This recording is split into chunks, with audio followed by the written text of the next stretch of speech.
Not yet. So let's. So good evening, folks. Let's get started. So I am just sharing my screen, and just let me know if my voice is audible.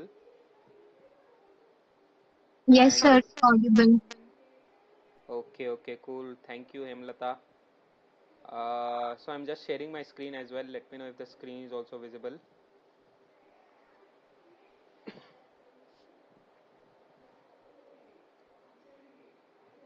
Yes, it is.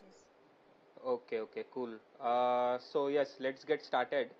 I am also recording this video. If it comes out good only, then I'll just keep it in my YouTube page. So these are the broader agenda points for today. So we are covering the basics of fundamentals stock today. So before earlier, majorly we covered about the behavior, the importance of sentiments and behavior in stock market, and we have also covered basics of technical investing. So today we'll be covering in a broader sense the basics of fundamental investing in stocks. So the basic difference between fundamentals and technicals is using the chart patterns. So chartists, as we call them, so they basically look on the chart patterns and do the stock investment decisions basis on looking on the charts. Whereas the fundamental investing is understanding the business model, understanding the P&L, or on a very basic note, understanding various fundamental ratios which are available for a given listed business entity. So before jumping on to the fundamentals, yes, we would want to cover the major aspect of the supply chain construct, as we call. So in order to understand any business, for that matter, even if we take in India or any country per se, every country first started with agriculture, and they went to manufacturing, and then they went to services. India still is majorly dominated at agriculture, and it has only in few industries mastered in manufacturing, and it directly jumped into services like IT. So that's the Indian construct. So if we want to see the major listed entities, uh, they would be either selling the products, or they would be either selling the services, right? So in understanding the products supply chain, we know that at the one end there are manufacturing companies who produces the products, and they deliver it to distributors, and from distributors it goes to the retailers, and from retailers goes to the end customers, right? So for example, if I want to take Maruti, so Maruti has its power plants or the production plants. They produce the cars in those plants, and then they give it out to major distributors, the big distributors that they would have, and those distributors they give it to the showrooms. So showrooms is the place where the major customers go there and buy it from there, right? If I want to take an example of a FMCG company, let's say I'm taking example of Britannia, so they would also have their production plants, and from there they would give it to the wholesale distributors across geographies, and from wholesalers it would go to the Kirana stores, and from Kirana stores the customers would pick up their stocks, right? So this is the traditional business model that we have. Now in the modern business channels like e-commerce, what is now happening is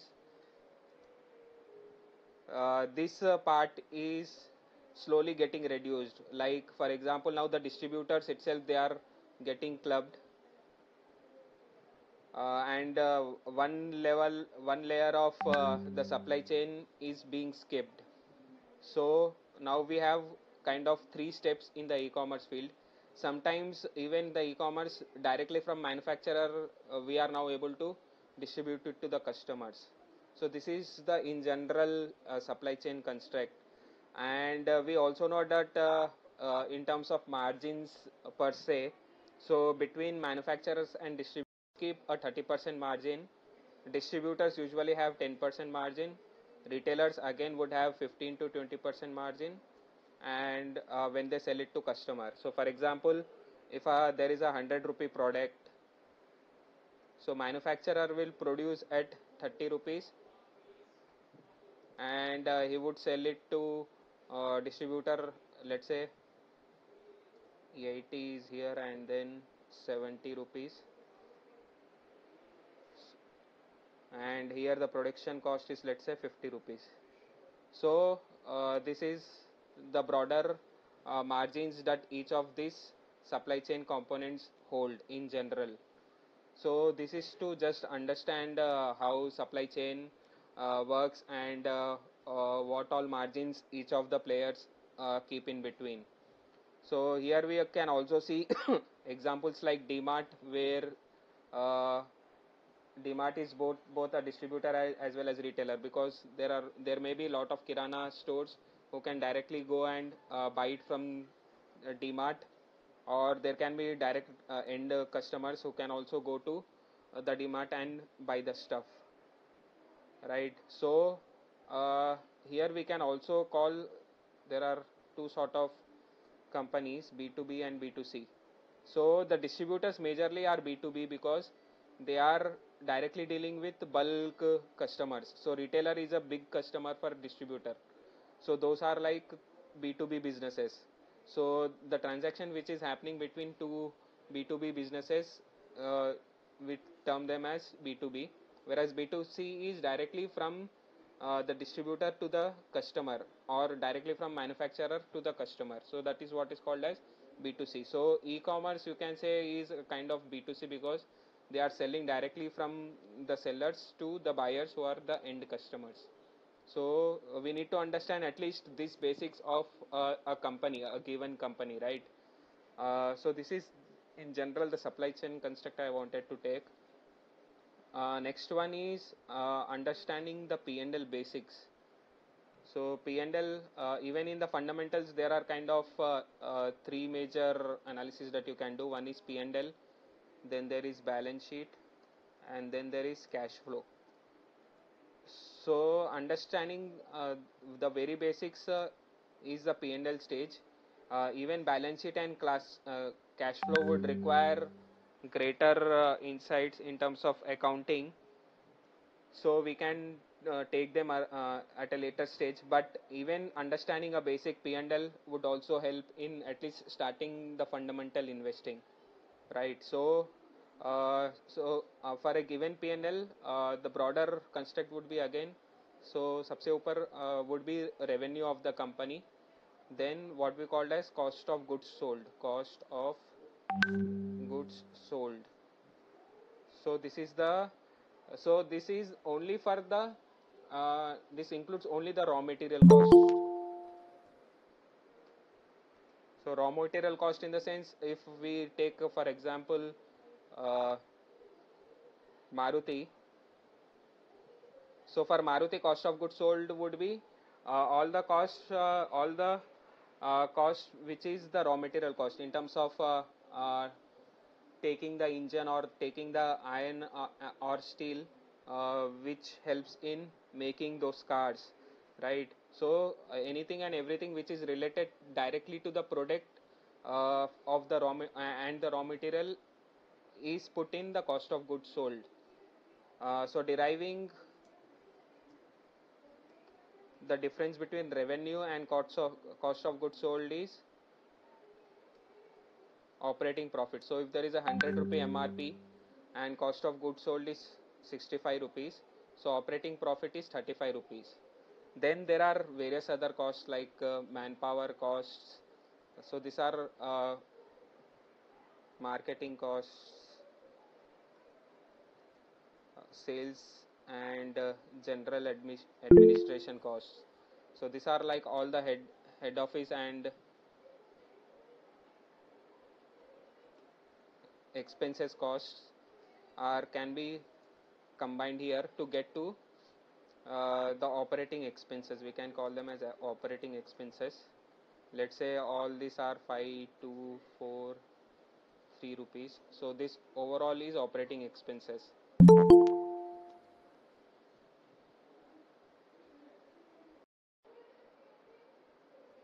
So this is the operating expenses. Then what we get out after this is EBITDA. So which we call as earnings before interest expense, tax, depreciation and amortization. So this is earnings before, here we get interest expense, then there is taxes, then there is depreciation and then amortization. So earnings before all this cost is what we call as the EBITDA earnings. So we are now getting 21 rupees. So interest expense is, let's say company has taken 100 rupee loan and it is having 12% per annum as interest, or let's say 10% per annum. So annual P&L would look like 10% on 100 rupees, which is 10 rupees as interest expenses. Then tax is, let's say this minus this, and 30% of this is taxes. This is the corporate tax. So 3.3 is the tax, and depreciation because of the assets in the company is, let's say 2 rupees. So what we get is now profit after taxes. So profit after all these expenses, 21 minus 10 minus this minus this. So we are getting a profit of 5.7 rupees. So this is called as profit after tax, or net profit you can say, or net profit. So if we want to calculate margin, which is the percentage, we would call everything on this divided by revenue. So this is the profit percentage. So this is what they also call as net profit margin. And here we also have operating profit margin, which is this one. So this is this divided by this. So these are the major constructs in the P&L. We just wanted to make you go through these basics because this would be helpful in understanding the P&L. And in today's world, as we have also discussed before, we need not worry about how to derive these numbers from the annual reports. We have got plenty of sites wherein we can quickly get to these numbers on a quarterly and annual basis also. So let's get to our third point of the discussion for today, which is understanding the fundamental ratios. Right. So let me take an example of Maruti itself, or let's take an example of Britannia. Let me log in into my profile. So there is this site called as screener.in, wherein you can get the all P&L, balance sheet and cash flow numbers here. So these are the quarterly numbers for the Britannia company. You can see from September 2017 till June 2020. Similarly, we have P&L numbers on an annual basis from March 2009, and we have got balance sheet numbers from March 2009 annual basis, and we have cash flows from March 2009. And then so we have got plenty of ratios. You can add the ratios, log in into this site and add your ratios here. So these are the major ratios that I track via checklist investing. I see if these ratios are holding good, only then I make a decision to enter into that stock or not. So for example, if I want to see the quarterly results of Britannia, we can see here You can compare quarter over quarter and annual years also. So here you can see sales were 2,700 in June 2019. In March 2020, it has moved uh, around 160 crores. So this all figures are in crores. So from June, if we want to say 3,400 versus 2,800, which is like 600 crores jump for June quarter. So it's a good jump. 600 crore rupees is like 20% jump. And if we want to compare from previous year, it is a 700 rupees jump. So that is also around 25 to 30% jump. So you can correlate with your investment returns also. If you want to have at least 15% increase in your investments, you can see that this is the primary criteria where you need to see that there is a good jump in revenue. It means that the sales are growing for the company and they are going good. So from 2700 to 3400, 700 jump. So it's like almost you can say 25-30% jump, right? So this is an FMCG company, and we know that during COVID also there was a good demand for the basic products, and that's why we can see a jump in the revenue. Then there are expenses and operating profit. So here in these expenses they have clubbed the raw material costs and the operating costs also. So this material cost is what we have shown there as COGS, and then the employee cost and all other costs are booked here. So if we want to see these numbers from there, so what we are essentially saying is they have clubbed this cost. So 65 rupees plus this 14 rupees, they have put it in the total expenses. So this is 100 rupees. So now what we are getting is this minus this, which is a 21% operating profit. So here they are showing operating profit margin of 21%, right? Then there is other income. So other income is the income that they are generating from their non-operating businesses. Maybe they have good cash in their books and they are investing in an FD or something like that, and they are getting income from there. So this is that sort of income. Then there is interest also. It means that the company is having loans and it is paying interest charges.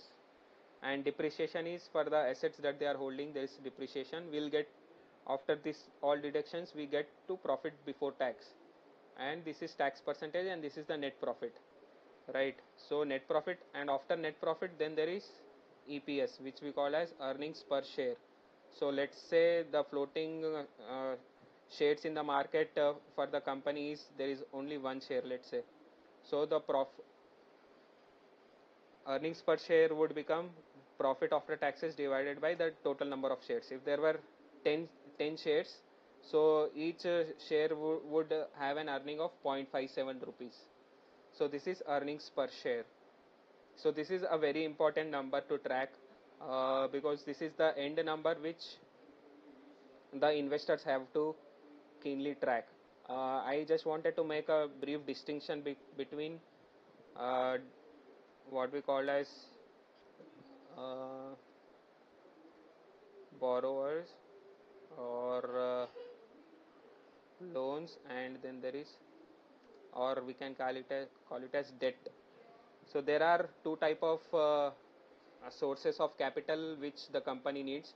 One is either the debt that it takes from the other financial institutions or banks. Then there is equity. Equity as in it takes from other investors, or it can come into the market in the stock market, and it can take the money from all the retail investors as well as all sort of investors. So the important number for banks is this number, because after this number only they will get paid. So after 21 rupees hits, so this they need to see if they are able to get this 10 rupees, because they have given 100 rupees of loan to this company. They need to make sure that will they be getting 10 rupees per annum from this company, and that's why for them the important number to track is this number 21 rupees, right? So EBITDA is very important for them. Whereas for equity is, so for if you are an equity shareholder, what is important for you is this final number, which is earnings per share. So for equity shareholders, EPS is the final number. So whatever is happening, even if the sales is growing by 25%, but if EPS is not growing by 25%, it means somewhere their operating efficiency is not good. So for example, if you want year on year EPS numbers also, it has moved from 10.45 to 22.69, which is almost a double jump. So which is like 100% jump. So this company has, in the sense, operated well, because its sales has grown only by 25-30%, but EPS has grown by 100%. So it means that in the operating efficiency, it has somewhere it has hold a good ratio. So here we can see that the operating profit margin year back was 15%. Now it has moved to 21%. So here it is able to save 6% in margins. And here also you can see that the tax rate during that time was 37%. In September 2019, government declared that the taxes are going to come down, and you can see the trend here also. So on an average, they were paying 33-35% taxes before. Now they are paying 20-25% taxes. So this is a big jump for the company, and that's how these are the two major levers that you can see on the top of the page itself, which is helping it to have a bigger EPS, right? So this is on the EPS numbers. So for us, for equity shareholders, EPS is a very important number. That's what I wanted to convey. So just by seeing at the top of the page here itself, you can see. So we were seeing here quarterly. You can also come down directly to the annual P&L also. You can see here also annually how the company is moving. So you can see from March 2019 to 20, there is only a jump of 500 crores, which is like on 10,000 base, it is like 0.5-0.6% only.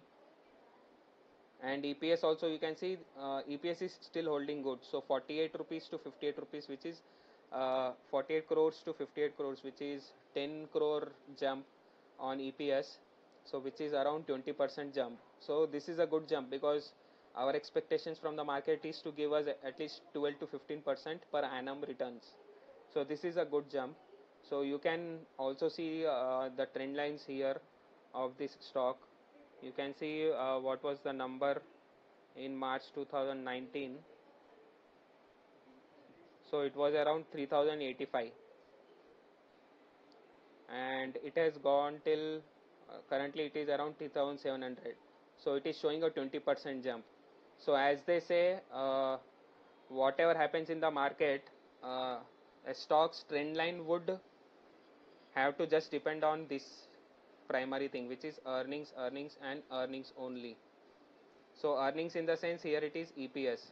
So whatever that they are doing, whatever the general market economy is, if their EPS is not growing well, then their stock price would not move. So from fundamentals point of view, this becomes an important factor. So now coming on to the other fundamental ratios, we can see these are the other ratios that we usually track. So this is ROCE. So this is what we call as return on capital employed. So need not worry about what does this mean. You can go to Investopedia and also can have research on in this number. But for now, you can have a checklist that I'm preparing a good checklist, that it should be at least greater than 15%. So if you are not doing anything, but if you follow these steps, this should hold good for your investments. So ROC should at least be 15%. So in Britannia, you can see if it is good. Yes, because it is showing 37%. Then you can come and see return on equity. This is 32%. So here also this should be at least greater than 15%. So Britannia is looking good from this ROE number also. Then there is debt to equity. So debt to equity, it means what is the percentage. So ideally during COVID circumstances, if it is if it is less than 50%, then it is very good. 50% would come down to like 0.5, right? So we see here that it is at 0.35. So this is looking good for Britannia. So ideally, what I am cleanly looking for now is it should have very low debt, because now if there is no top line, the company is able to generate in the COVID situations, then they need not pay this interest expenses. So having a low debt to equity ratio is very good.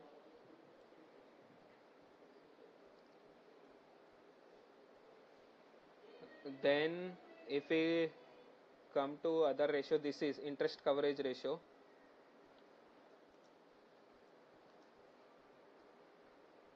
So interest coverage ratio is at 24.71. So anything which is greater than 3 number is very good.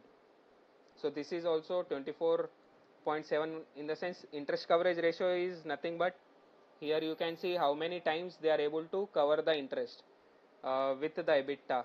So here EBITDA was 21 rupees, divided by interest is 10. It means that they will be able to give interest to bank for the coming 2 years, for this year as well as the next year. So they will be able to survive 2 years with the same operating profits, right? So having this number at least greater than 3 is a very good sign. So we can say that even if they are taking loan, if this interest coverage ratio is greater than 3, then it is good. So Britannia is checked for this also. So Britannia is looking there well there also. And then there is one important factor which we want to see is sales growth last 7 years and last 3 years.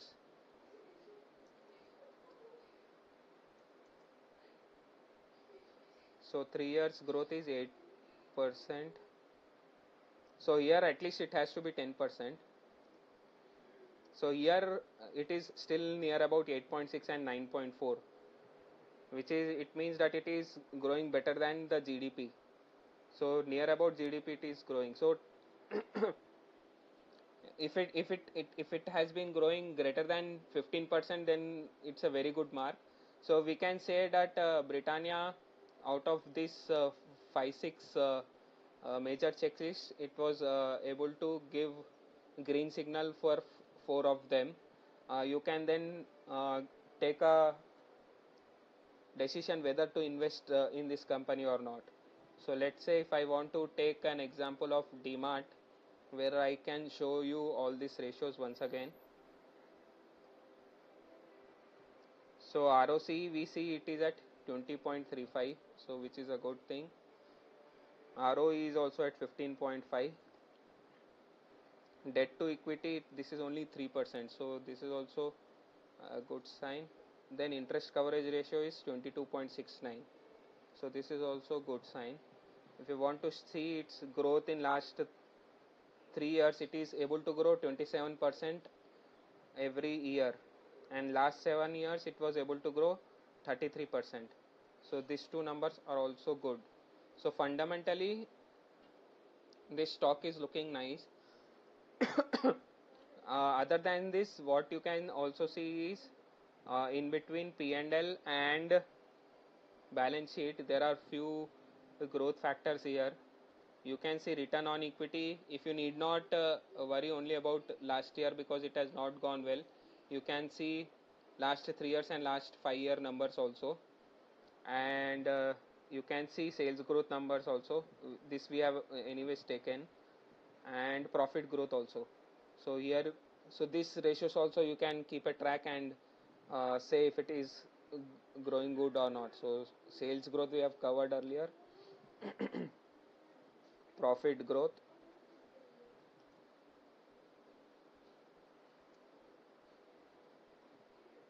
so profit growth we can see that it is hovering more than 35%, which is a very good number. And return on equity growth,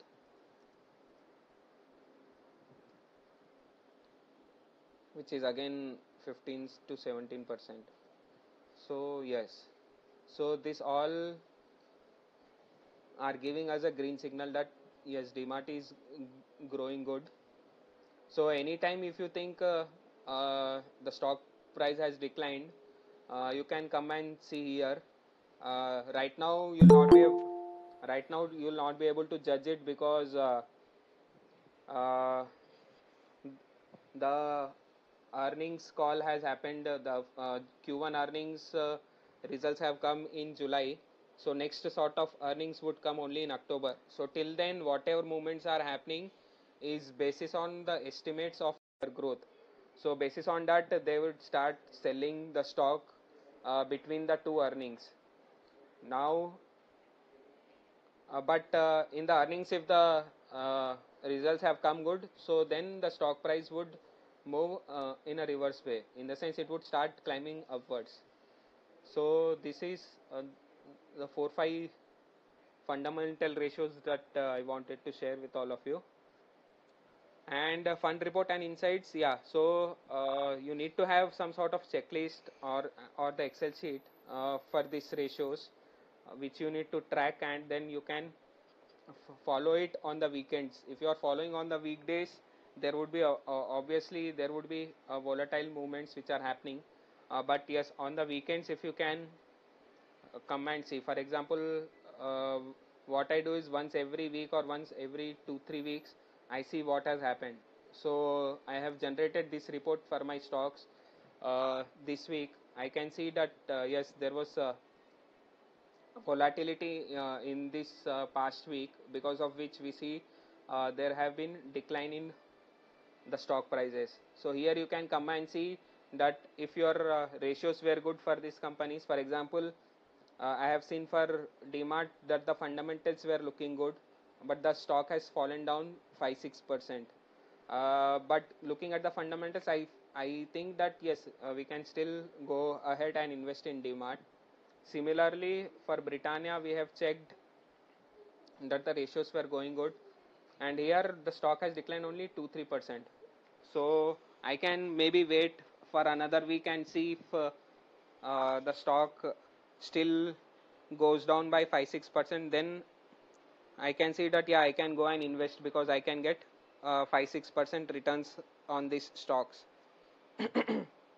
So almost all the stocks had negative returns for the last week. But there was only a couple of stocks like in the pharma sector. You can see Syngene and Sanofi, which has shown good returns. So one way to track this is also you will know the trend, what is happening in the market. You can see that Bajaj Finance, there was a downtrend of 10-11%. AMC also 10-11%. Bank and Life is also 3-4%.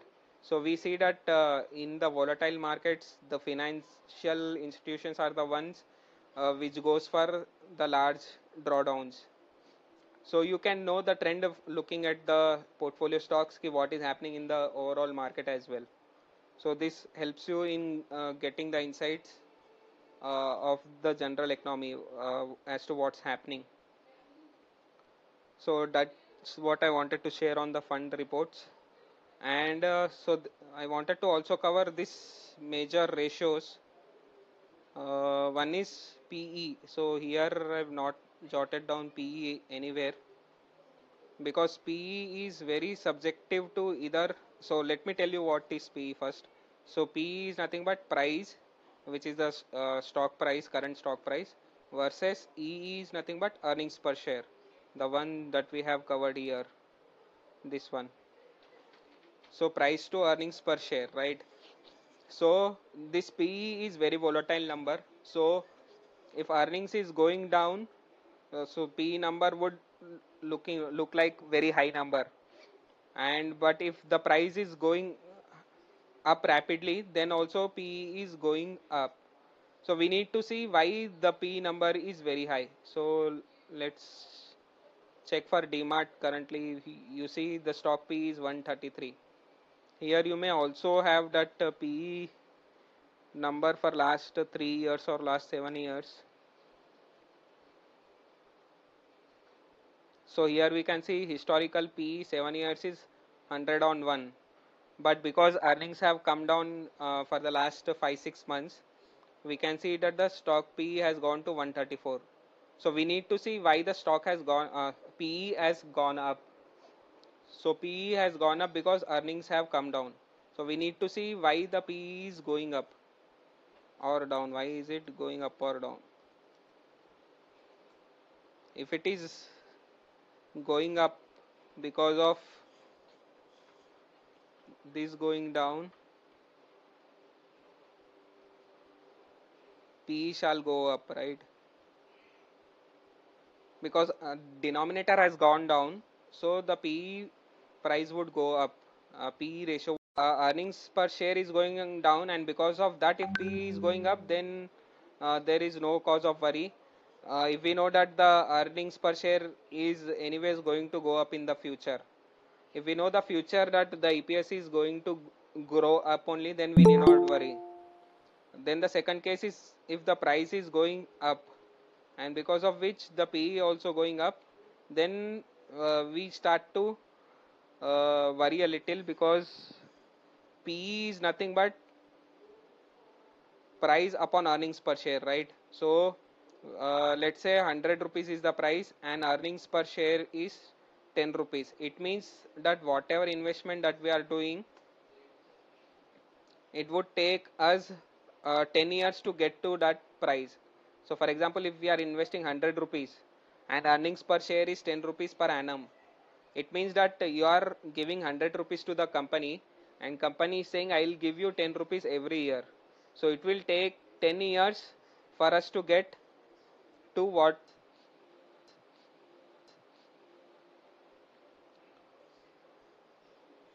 10 years is nothing but we are going to get 10% per annum kind of interest. But if price is 100 and earnings per share is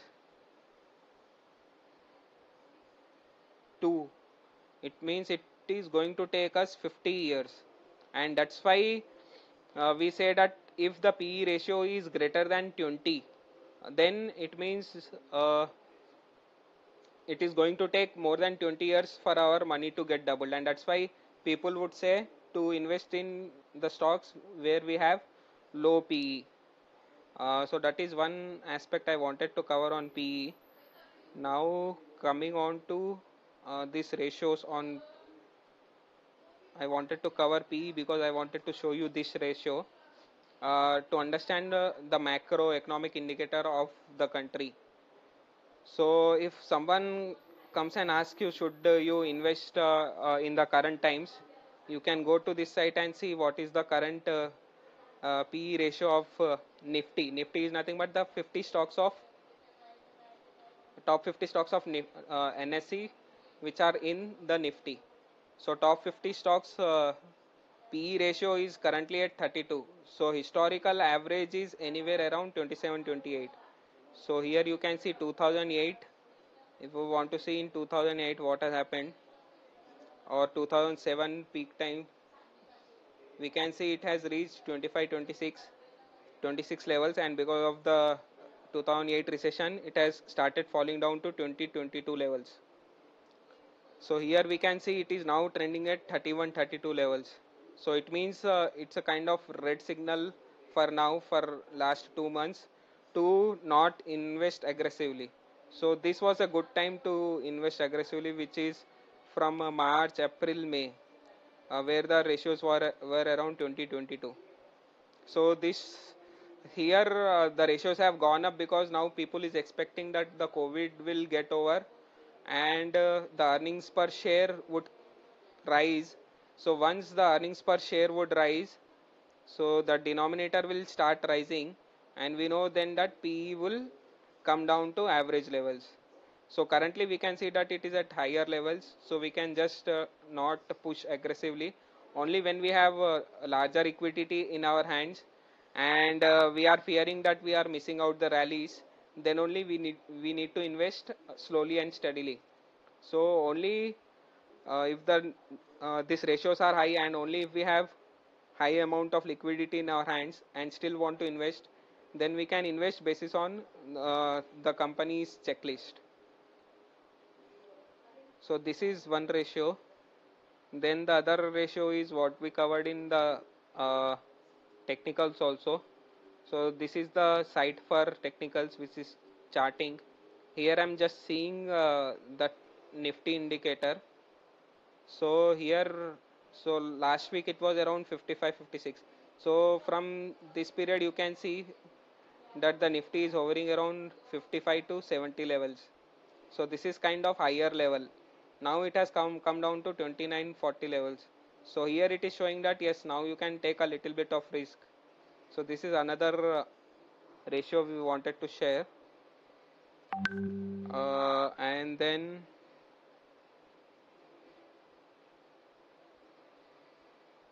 so this is another macroeconomic ratio. So this ratio is currently at 61% for India.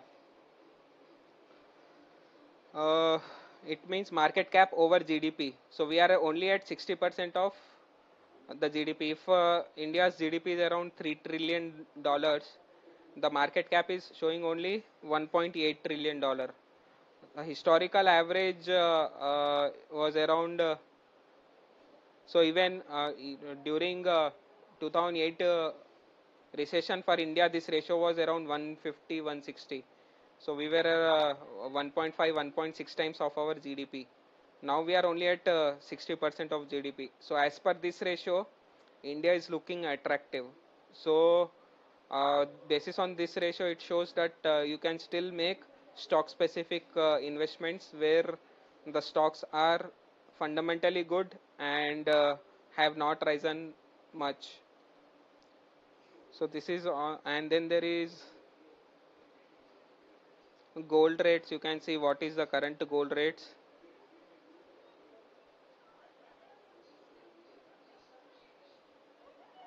Just again to see that you are not missing out on the gold movements.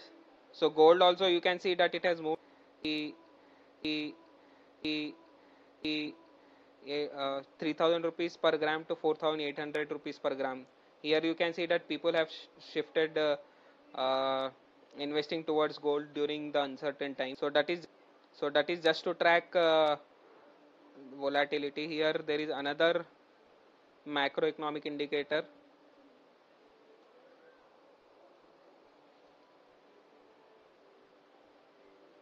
So which we said is the volatility index, India volatility index. So here if the number is more than 20 levels, it means currently the market is very volatile. So if you see during March also, so here if you see the yearly range, it has moved from 9 number to 86. So this is a very big number. Here you can see June, July it was around 38, 39 levels. So here you can track for this indicator also. So I just wanted to cover these 4-5 macro indicators. So I think yeah, we are good to go ahead with any questions in the chat window. Let me just check.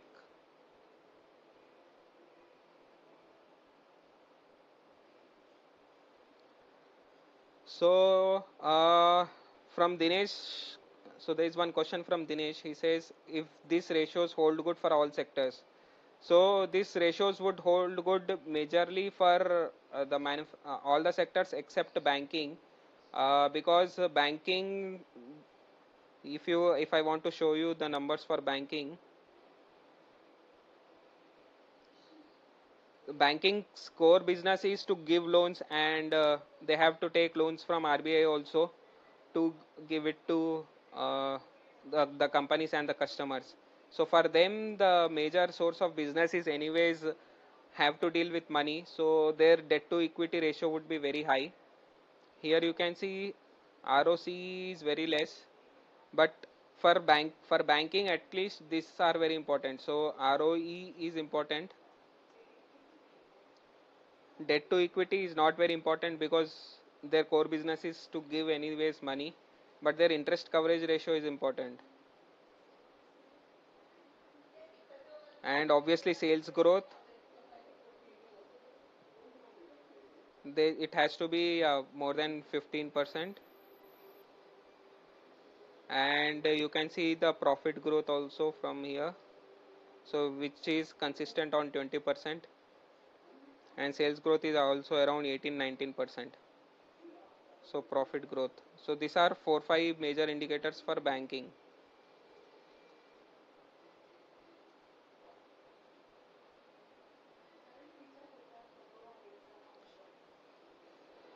Kamlesh, you have any queries?